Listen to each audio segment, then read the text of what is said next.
When I was growing up as a young boy, I had a bad temper. And as a young man, a bad temper. As I grew, so did my temper. And, it wasn't until later in life, like maybe just the last 5 years, I've been a little bit more reasonable with my emotions. But I tell you what, somebody told me a story once, and it just hit the nail on the head, so to speak. I want you to meet Samuel. Now, Samuel was 12 and not a bad kid, just a storm in a small frame. He had messy brown hair, scuffed up sneakers, and a spark in his eyes that often came with a flash of temper. But he wasn't mean. He was quick. Quick to speak, quick to snap, quick to defend himself with words that often bruised others. He didn't hit, and he didn't steal. But his words, they left invisible wounds no one knew how to bandage. It was one quiet Wednesday morning while the family sat at the breakfast table that his little sister Abby accidentally knocked over a glass of orange juice. The cold splash soaked through Samuel's math homework, and before anyone could react, he erupted. "What's wrong with you? You ruined everything!" And the room froze. His mother gasped softly. Abby's eyes filled with tears, and she pulled her hands into her sleeves and stared at her plate. But his father said nothing.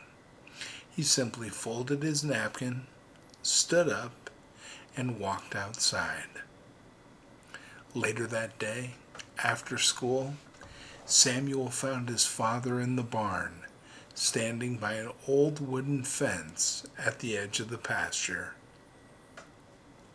Now, this fence was weathered and cracked, worn from years of storms. And without a word, his father handed him a heavy cloth bag and a rusty hammer. Samuel looked inside. Nails, dozens of them. And his father spoke calmly. "Son, every time you lose your temper, I want you to come out here and hammer one of these nails into the fence." Samuel blinked. "Why?" His dad just looked at him and said, "Because words, like nails, drive into people's hearts." Now, that first day, Samuel drove in 37 nails. His hand throbbed and his arm ached. Sweat dripped from his forehead. The sound of iron meeting wood echoed across the field. The fence bore his fury, silent and splintering. Each nail marked a moment of anger he couldn't take back. At home, at school, even at his reflection in the mirror. But something started to change. Every time Samuel felt his anger rise, he thought about that hammer. He began pausing, counting to 10, whispering prayers under his breath. The next week, only 16 nails. Then 7. By the third week, he had his first nail-free day. And that night, he went to his father and said, "I made it. I didn't lose it once today." His father smiled. "Then tomorrow, you can start pulling them out. One for each day you hold your peace." It took weeks. Every day without outbursts, another nail came out. Sometimes he'd stare at the fence, a line of holes and rust-stained splinters. And as he pulled them out, he began to remember what each one stood for. The harsh word to his sister, the sarcastic tone with his mom, the fight at recess, the frustration with himself. Each hole was a story, a scar, a lesson. And finally, one clear morning under the pale orange sunrise, Samuel yanked out the last nail. He stared at the wood. It was no longer pierced, but it was wounded. Dozens of holes marked where his emotions had once gotten the better of him. His father walked up beside him, and they stood silently together for a moment, breathing in the cool, earthy air. Then his father said, "You've done well, Samuel. I'm proud of you. But look, every nail you drove in, even after being pulled, left a hole." And Samuel's smile faded as his eyes moved over the fence. His father knelt beside him and placed a hand on the wood. "This fence is like people's hearts. You may not mean to hurt them. You may even be forgiven. But the damage remains. Words are powerful, son. They can build or they can break."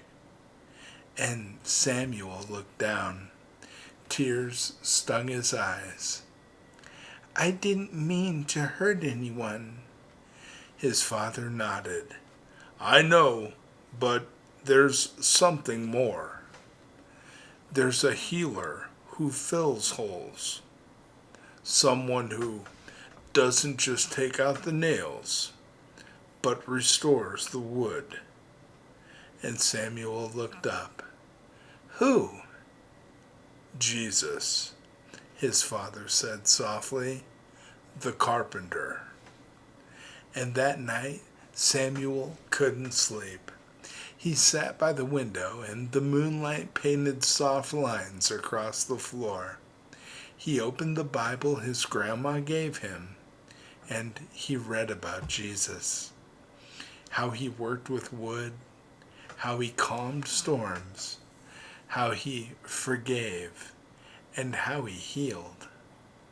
How nails were driven into his own body, not because of his anger, but because of our sin. And he thought of Jesus with a hammer, not to punish, but to mend. And that night, Samuel whispered a prayer. "Jesus, I've made a lot of holes. I don't know how to fix them. But if you can, will you fill them for me?" And from that day on, Samuel changed. He didn't just control his anger, he considered others. He listened more, he encouraged, he even helped his little sister with her homework without being asked. And every once in a while, he'd walk to the back of the pasture, stand by that old fence, run his fingers across a hole, and whisper, "Thank you, Jesus. You fill what I can't." You know, we all have fences behind us, words we wish we could unsay, moments we regret, people we've hurt. But Jesus doesn't just take the nails out. He heals the wood. He restores what's broken. And he makes the wounds whole. He fills the scars with mercy.